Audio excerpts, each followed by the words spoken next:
Hello everyone, this is Chitra Lal, faculty of TGT SST Suraj School Rewari. Today we will start a new chapter, chapter number 2 of Civics, Role of the Government in Health.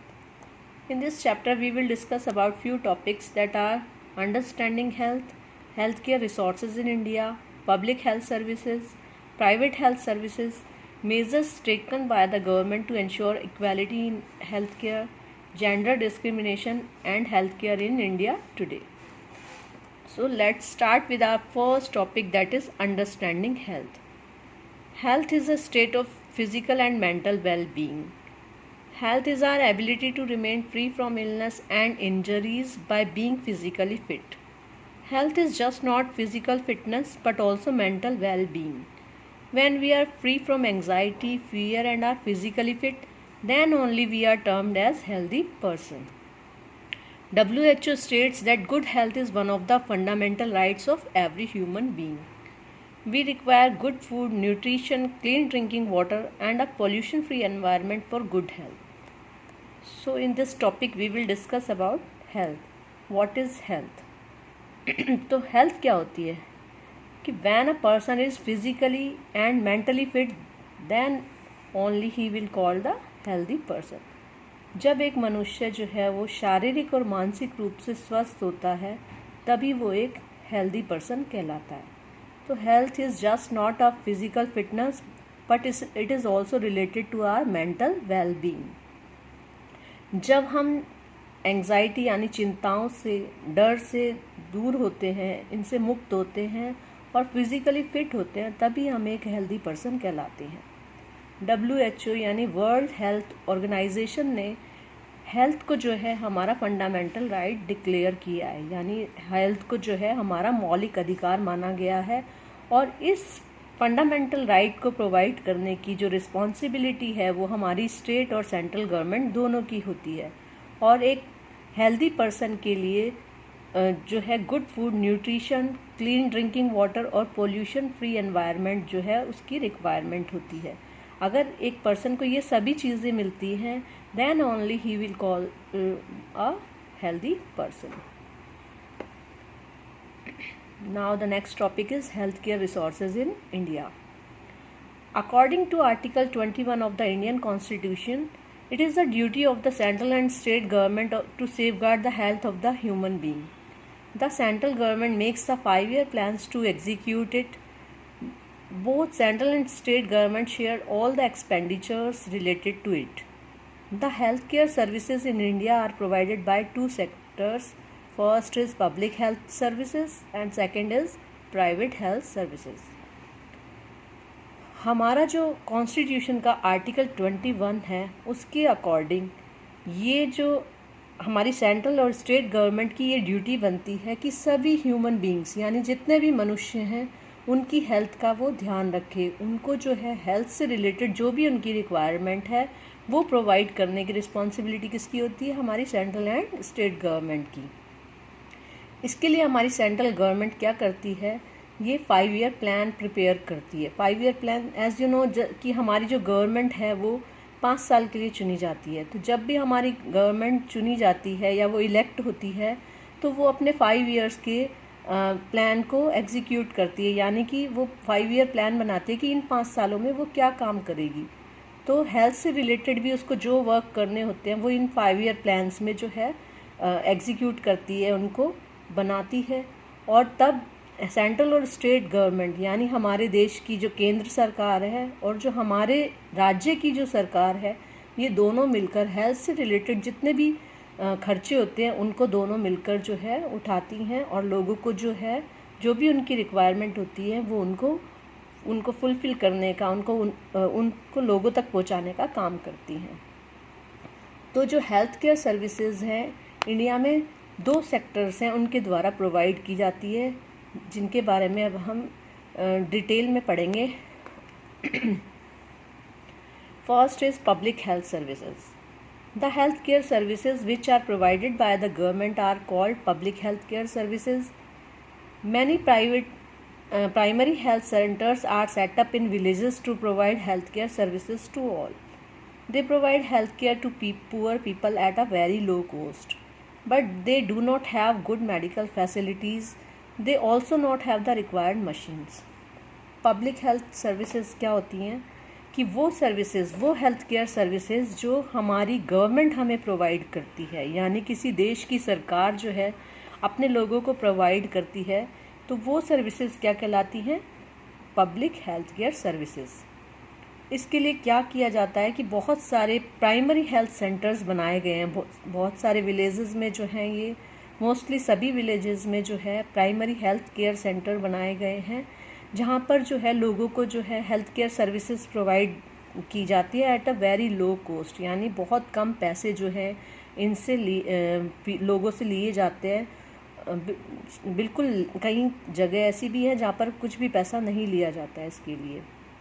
लेकिन इतना सब होने के बाद भी क्या होता है कि कुछ जगहों पर जो ये है मेडिकल फैसिलिटीज़ जो हैं, जो ये पब्लिक हेल्थ सर्विसेज हैं जो गवर्नमेंट प्रोवाइड करती हैं, वो इतनी टॉप क्लास नहीं होती। जो मेडिकल फैसिलिटीज़ जो गवर्नमेंट द्वारा प्रोवाइड की जाती हैं उसमें जो है कुछ कमियां रह जाती हैं। जैसे कि कई बार क्या होता है कि जो मशीनें चाहिए होती हैं, जैसे ट्रीटमेंट के लिए जो है रिक्वायरमेंट होती है मशीन्स की, तो कई जगहों पर, कई हॉस्पिटल्स में जो है वो मशीन्स जो है अवेलेबल नहीं होती।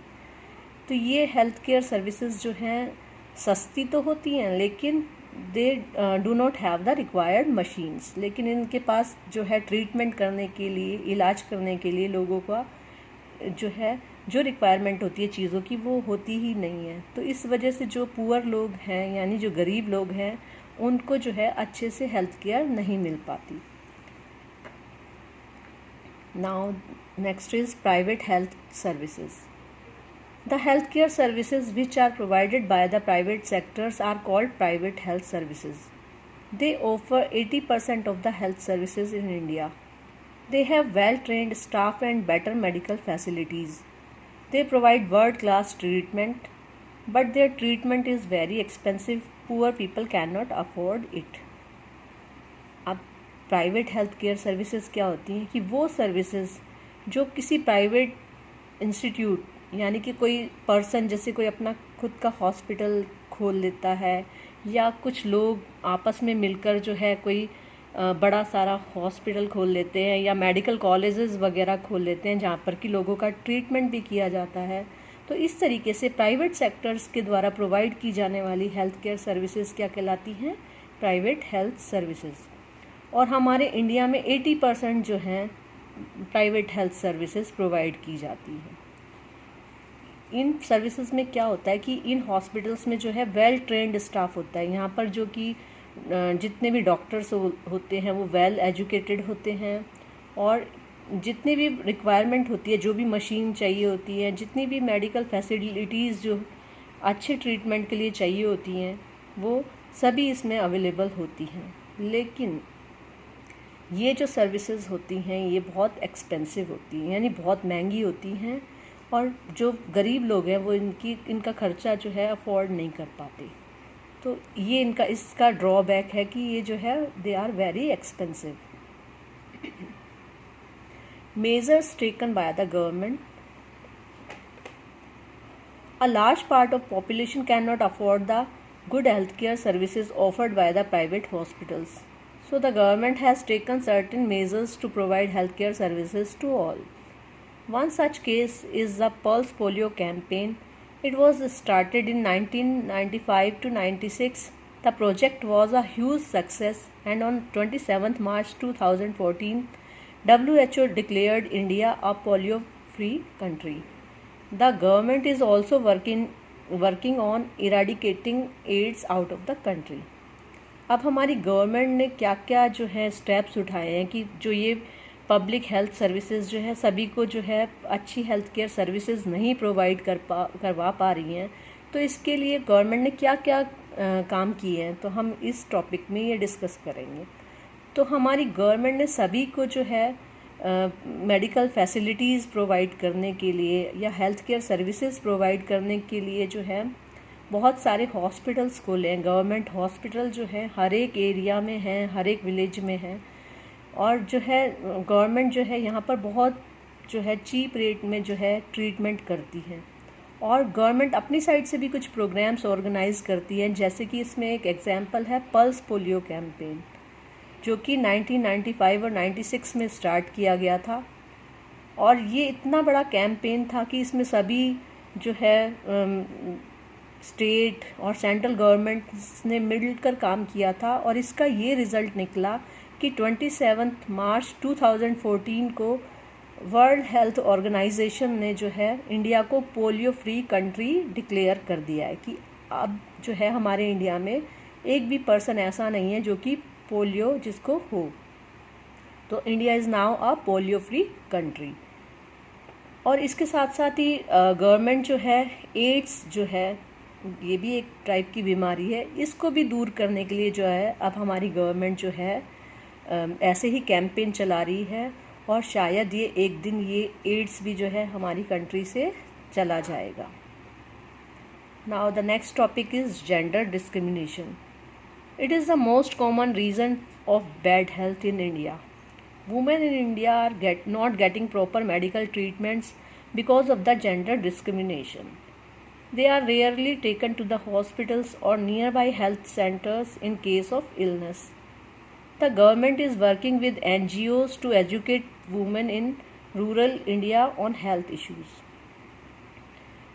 हमारे देश में जो जेंडर डिस्क्रिमिनेशन है, यानी मेल और फीमेल के अंदर जो डिफरेंस है, वो जेंडर डिस्क्रिमिनेशन कहलाता है। इस वजह से क्या होता है कि कुछ वुमेंस को जो है हॉस्पिटल भी नहीं ले जाया जाता, कितनी ही बड़ी बीमारी क्यों ना हो। कुछ जो रूरल एरिया हैं, जैसे गाँवों में बहुत सी लेडीज़ ऐसी हैं जिनको कि जो है बेटर ट्रीटमेंट नहीं मिल पाता।